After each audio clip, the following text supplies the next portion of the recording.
నమస్తే, welcome to 6 TV. అమ్మ అనే పదం అనిర్వచనీయం. నవమాసాలు మోసి కని పెంచిన తల్లి రుణం తీర్చుకోలేనిది. ఎన్ని కష్టాలు ఎదురైనా దిగమింగుకొని బిడ్డను పెంచుతుంది. వారు జీవితంలో ఎదుగుతుంటే అన్నీ మర్చిపోయి ఆనందిస్తుంది.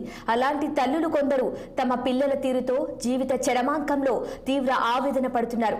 కనీస అవసరాలు తీర్చని బిడ్డలు కొందరైతే అమ్మ మృతదేహాన్ని పక్కన పెట్టుకుని ఆస్తి కోసం కొట్లాడుకునేవారు తప్ప గౌరవంగా ఆమెను సాగనంపాలన్న ఇంగిత జ్ఞానం లేని వారు మరికొందరు. ఈ తరహా ఘటనే సూర్యాపేట జిల్లా కందులవారిగూడెంలో జరిగింది. ఆస్తి వివాదాలు ఓ కొలిక్కి రాకపోవడంతో కన్న తల్లి మృతదేహానికి అంత్యక్రియలు నిర్వహించడానికి ఆమె బిడ్డలు మొండికేశారు. 2 రోజులుగా ఆమె భౌతిక కాయాన్ని ఇంట్లోనే ఉంచేశారు.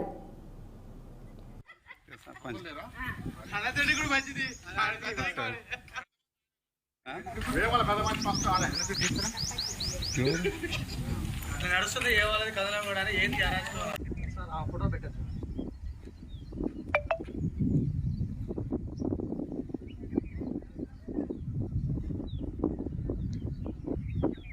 మాట్లాడరా ఊళ్ళో నలుగురు కలిసి లక్ష్మమ్మ అనే వృద్ధురాలు అనారోగ్యంతో చికిత్స పొందుతూ బుధవారం రాత్రి మృతి చెందింది. ఆమెకు 2 కుమారులు, 3 కుమార్తెలు. ఆమె వద్ద 21 లక్షల విలువైన ఆస్తి, 20 తులాల బంగారం ఉన్నాయి. ఒక కుమారుడు ఇదివరకే మరణించాడు.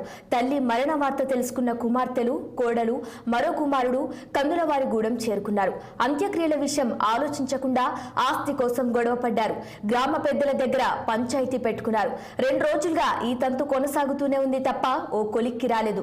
ఏకాభిప్రాయం కుదరకపోవడంతో అంత్యక్రియలు నిర్వహించకుండా మృతదేహాన్ని ఇంట్లోనే ఉంచేశారు. కన్న బిడ్డలే దహన సంస్కారాలు చేయకుండా తాత్సారం చేయటంపై గ్రామస్తులు తీవ్ర ఆగ్రహం వ్యక్తం చేస్తున్నారు.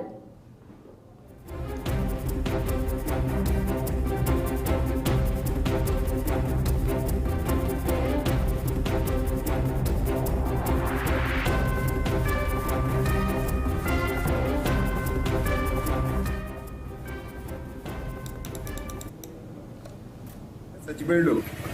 చిన్న కొడుకు కూడా నేనే కర్మకాండలు అన్ని నేనే చేసిన, తండ్రికి నేనే చేసిన. ముసలామ కాడ 50 లక్షల ఆస్తి ఉంది. బిడ్డల కాడికి పోయింది. బిడ్డల కన్నాలు బిడ్డల కల్లా చిన్న బిడ్డ కాడనే చేరింది. కాగితాలు మొత్తం తీసపోయింది. నా 50 తులాల బంగారం ఉంది అవకాడనే.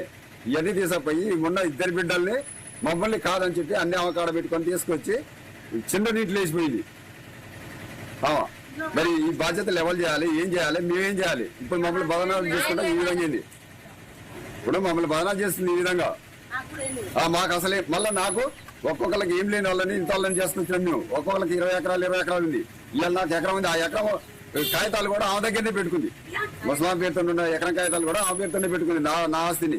ఇవాళ ఇవి ఉండేందుకు ఇల్లు లేదు. ఇప్పుడు ఈ ఖర్చులు పెట్టాలి, ఇవన్నిటి ఏ విధంగా చేయాలి? మరి నా ఆస్తుల సంగతి ఏంది, నా పరిస్థితి ఏంది? ఇవాళ కూడా నేను ఎలక్ట్రిషియన్ పోతున్నా, కూలీ పోతున్నా, రోజు బండి డ్రైవర్కి పోతున్నా.